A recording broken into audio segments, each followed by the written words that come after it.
నిర్మల్ జిల్లా దిలావర్పూర్లో ఇథనాల్ ఫ్యాక్టరీకి వ్యతిరేకంగా గ్రామస్తులు చేపట్టిన ఆందోళన విరమించారు. గ్రామస్తులతో కలెక్టర్ అభిలాష్ అభినవ్, ఎస్పీ జానకి శర్మిల జరిపిన చర్చలు సఫలమయ్యాయి.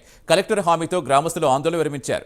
దిలావర్పూర్లో నిర్మిస్తున్న ఫ్యాక్టరీ పూర్తిగా నిలిపేయాలని డిమాండ్ చేశారు. యువకులపై పెట్టిన కేసులు, ఉపాధ్యాయుని సస్పెన్షన్ ఎత్తేయాలని గ్రామస్తులు కోరారు. రైతుల డిమాండ్లు కలెక్టర్ అంగీకరించారు. ఇథనాల్ ఫ్యాక్టరీ పనులు నిలిపేయాల్సిందిగా కలెక్టర్ ఆదేశాలు ఇచ్చారు.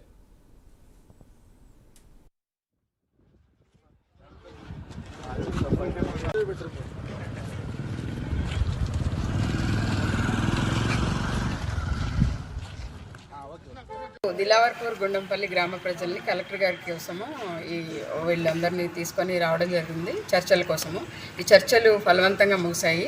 వాళ్ళు ఇచ్చిన రిప్రజెంటేషన్ మేడము కలెక్టర్ గారు గవర్నమెంట్కి ఫార్వర్డ్ చేస్తున్నారు. సీఎం గారు కూడా సానుకూలంగా స్పందించారు. మన మినిస్టర్ గారు సీతక్క గారు కూడా ఈ విషయంలో దీని మీద సానుకూలంగా నిర్ణయం ఉంటుందని తెలియజేశారు. సో ఇంతటితో ఈ ఆందోళన ముగిసింది. సో ఎవరు కూడా ఏ రకమైన రూమర్స్ కూడా నమ్మొద్దు, ఎటువంటి రూమర్స్ నమ్మొద్దు, ఆందోళనకు గురి కావద్దు. సో కలెక్టర్ మేడం వాళ్ళు ఇచ్చిన రిప్రజెంటేషన్ తీసుకున్నారు, దాన్ని గవర్నమెంట్కి పంపిస్తారు. సో మన సీఎంఓకి ఇవన్నీ నివేదించి తగిన యాక్షన్ తీసుకోవడం జరుగుతుంది. ఇక్కడ ఉన్న ఆ ఇథనాల్ ఫ్యాక్టరీని కంప్లీట్ గా ఇక్కడ నుంచి తరలించినా పర్వాలేదు, శాశ్వతంగా రద్దు చేసినా మాకు సంతోషం. మా మండలం నుంచి ఆ ఫ్యాక్టరీని తొలగించాలి.